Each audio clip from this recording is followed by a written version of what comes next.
Hi, this is Navneet.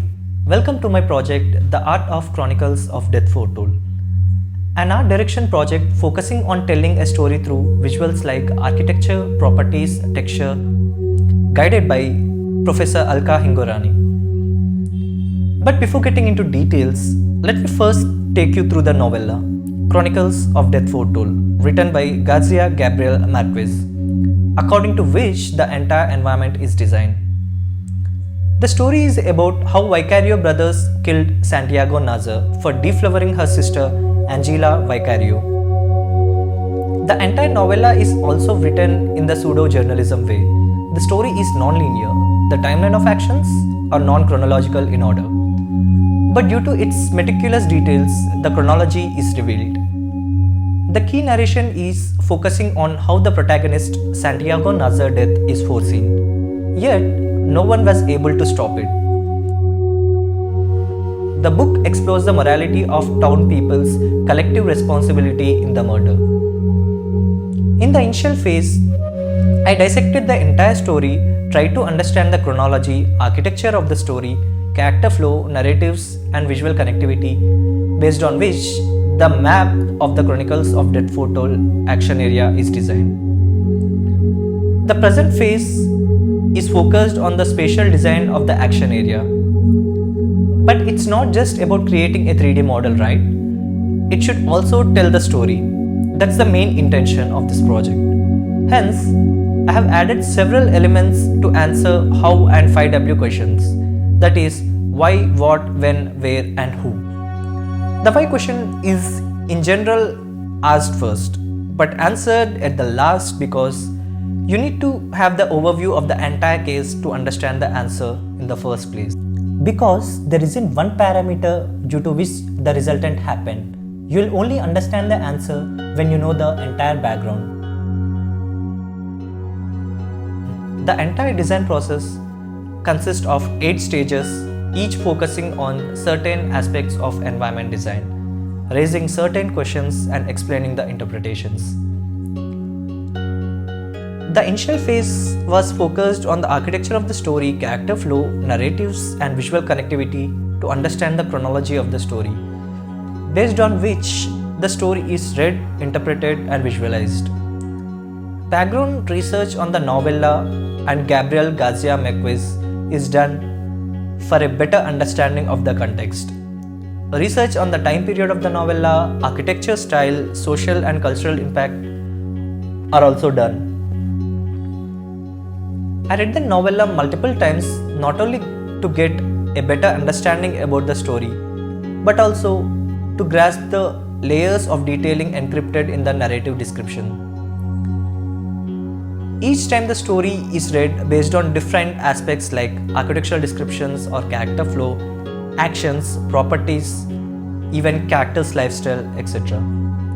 Once I had a good understanding of these different descriptions, I have started dissecting the story by listing down all the narrative descriptions and started rearranging them in chronological order. This process gave me a better understanding on spatial arrangement of primary landmarks described in the novella, especially the chronology of the character flow. Also, I have started digging into the background of the story. The novella doesn't have any description about the exact time and when it happened, but Gabriel Garcia Marquez first heard about the incident during 1951 when he was working on as a journalist. Apart from this, there isn't even one historical event that connects to Chronicles of Death Foretold. During then, Sucre, Colombia is dominated by Roman Catholics and there is a lot of social classifications there, during which is seen in the novella when Bayardo San Roman arrives, whose wealth and background makes him alien to the town citizens. I have started doing research on mise-en-scene to understand the ways of telling a story through visuals and the concept of pseudo-journalism, which is majorly used in many films and gaming storylines. For example, when you see this image, you may realize there are some bloodstains on the door and on the wall, which tells some deadly situation happened here. answering the where and what question that is on the front door in front of the house. Further, when you see in detail, you can see the distress handprints on the floor answering questions that is, he have been murdered, and raising questions like who all got involved. Also, there are blood stains on the ground taking you to a certain direction, telling you what happened after this situation, but not answering who is going in the direction, like how many got killed, how many got involved. This can be also told by adding certain footprints on the floor. Different footprints represent the number of people involved in total. The fading in the bloodstains on the ground represent who went in what direction and so on. But the why question is still a mystery, right? And is answered by a series of situations and investigations of the case. The entire process is a pseudo-journalistic process of analyzing the environment for answers. In order to understand how pseudo-journalism works in reality or to experience it, and also how mise-en-scene used, I have explored the game Detroit Become Human, which is a AAA standard game. This game has lots of investigations where you need to analyze the environment around and come to the probable conclusion of how death happened. Probable conclusion because in this game the decision you take will lead to different conclusion, and the game have several endings depending on what you choose, which helped me understand what all details answers what all questions and how the placement of details change the conclusion to mislead the case. Also, I have gone through the environment design of the game to understand the layers of details involved in creating a realistic environment. I have made a few iterations of the map to have a good understanding of the zoning and transition lanes of the town for my next stage of the project, where I have been working parallel on 2D and 3D visualization. If a site is flat, the topography may not influence the location and layout of buildings, but on the sloping side, the topography is likely to be a significant design factor. It is the first step to take to understand your site for creating a better design satisfying the surrounding context. Understanding and designing with respect to topography helped me in creating a better visual connectivity between spaces. In order to create a more realistic feel, I have tried to incorporate nature into architecture in the further stages, which is an important aspect in their lifestyle. But as the story is fictional, I need to design the topography from scratch by interpreting the narrative descriptions from the novella.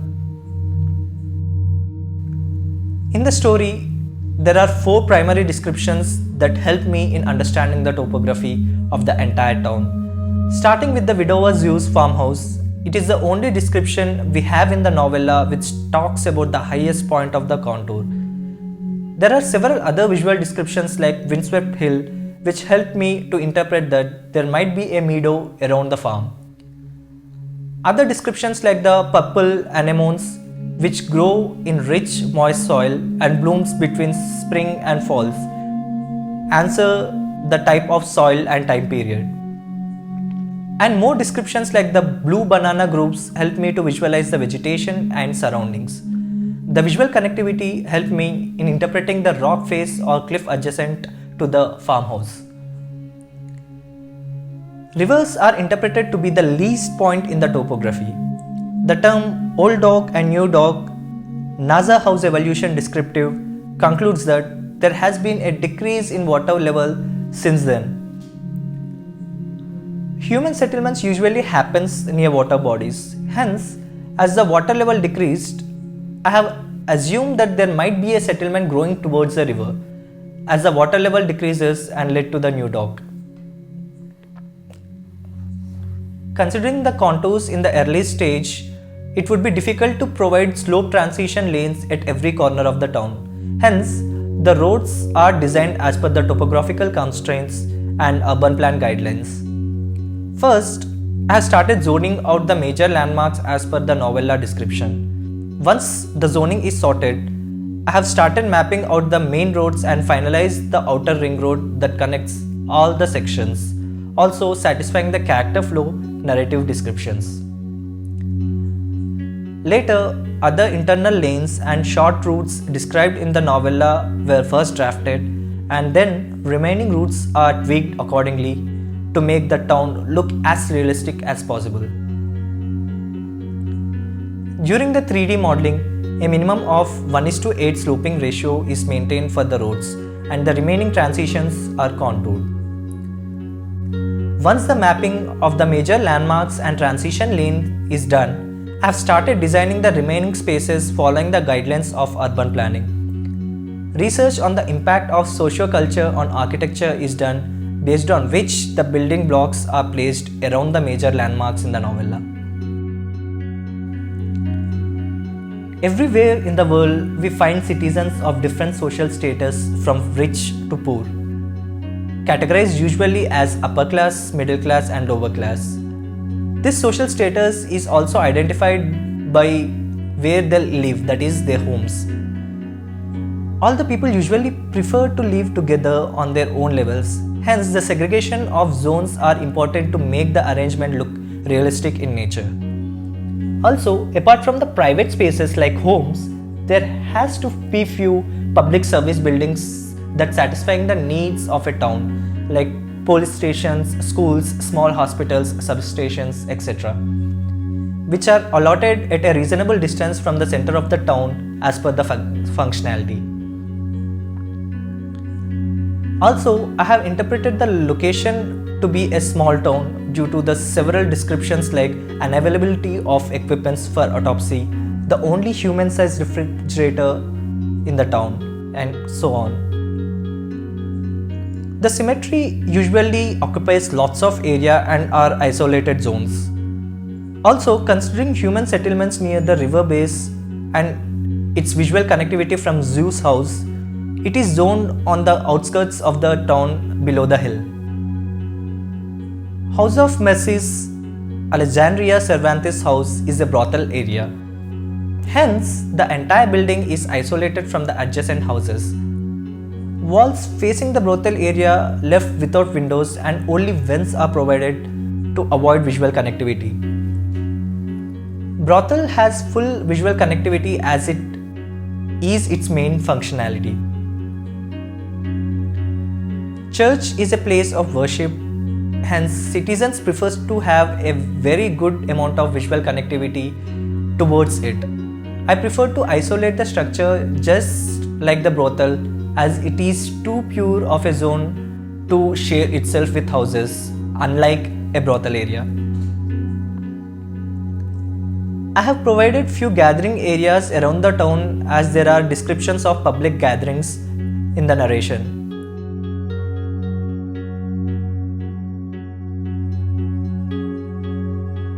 We all have street markets in our towns. Such street markets have food stalls and other open stalls creating lots of mess around. So they are placed near the lower and middle class areas and preferably not in the vicinity of the higher zones. At such small towns where the major transportation is via waterways, the church is usually placed near the rivers so that the bishop would directly visit the church if by any chance they pass by such small towns. Also, in the story, they describe that the church is in front of the square. Hence, altogether, I have positioned the church over here. The novella is set to happen at a non-descriptive coastal area which is imagined to be Sucre, Colombia. The architecture style of Sucre is Spanish colonial style, and the structures are characteristically one with its environment. This style has a long history in both Spain and Mexico. Although few features have changed over the centuries, today the Spanish colonial revival is used to describe the structures built during the 20th century. The original crime of the novella occurred in the 1950s, during when the location is dominated by Roman Catholics. Hence, few non-dominating features of Roman architecture style are used in the design, assuming that there is an impact of religion on architecture and visually interpreting the details. Red fired clay tile roofs, decorative wooden or metal details, Thick stucco walls, multi-pane windows, outdoor spaces, arcades, balconies, Spanish revival lanterns, towers, etc. are few major elements of Spanish architecture style. I have used an amalgamation of Spanish colonial style architecture and Roman architecture in the entire design, but tried to not disturb the Spanish feel. Hence, I have first listed down the common features in both the styles and replaced them. For example, I have used Roman cornices in the facade details instead of regular profile cornices, replaced the wooden columns with the Roman minimalistic columns, and planned to use empire baked bricks painted in white or respective color context at places instead of stucco walls. For decorative details, acanthus leaf borders and scroll motifs were used. I found their connection with nature during my exploration, hence I have tried to incorporate nature into my architecture. The entire story is happening after the wedding ceremony. There are even narrative descriptions talking about the decorations used for the wedding, food stall setups at the market and square, talking about the mood and environment of the day. Apart from the narrative descriptions, all the remaining houses' entrance access points has to be positioned as per the contours around the block structure, filling up the streets with assets, placements of street furnitures or seatings in the social gathering spaces and market areas, and populating the streets are important to make the environment look more realistic. Texturing the entire town, playing with the color context, illumination, flora and fauna are focused during this stage. Making such large models is a lot challenging, and especially in such cases where you need to make models more than 100 structures, topography, vegetation and outdoor miscellaneous models. Without any prior research, such a large model crash and the end results will be of no use. Hence, I have been researching ways to optimize the model. The optimization should be done since the beginning of the model making. First, I have listed down all the assets that can be used as modules and made 3D models. Later, use the instances of the assets which reduce the poly count and ease up the task. I have tried to maintain a standard dimension for every asset and all over the town. I was aiming for making the environment as per the game design industrial standards because unlike these models have to support real-time rendering and are highly optimized for fluid experience. The entire model was happening in parallel with the design. As I have planned to work on Unreal, initially I have made a block model of the town, set of assets, modular houses ready so that I can directly arrange in Unreal. Parallel, I have been learning Pixel Mixer which helps in creating realistic textures.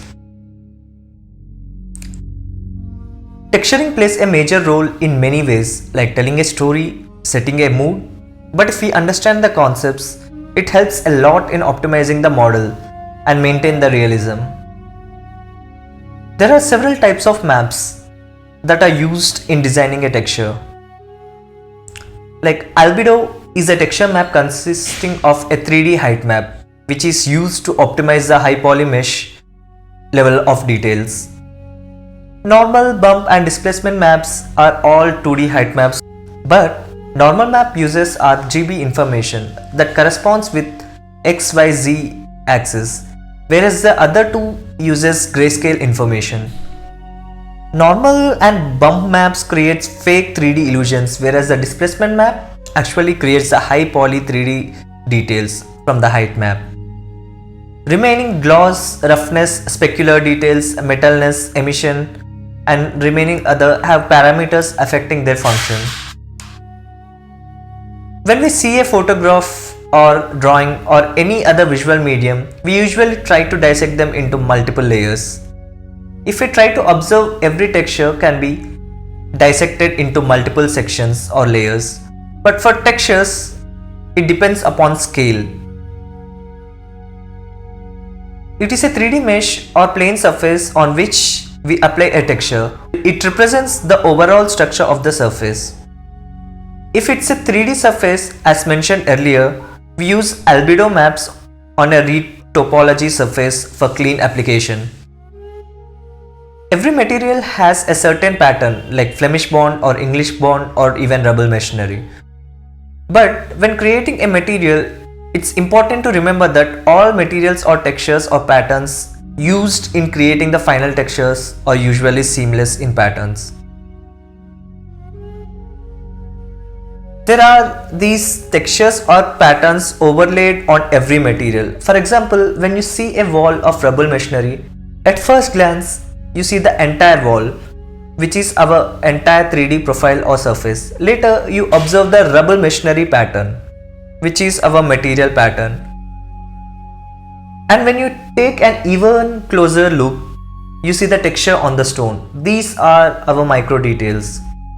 Apart from these three, there is another detail, which is an external material sheltering on the surface, like dust particles, stains, moss, etc. In an Unreal Engine, you can find them as decals, where you can use them to project the materials in any one direction. Here are a few renders of the protagonist's house which I have created in an Unreal Engine.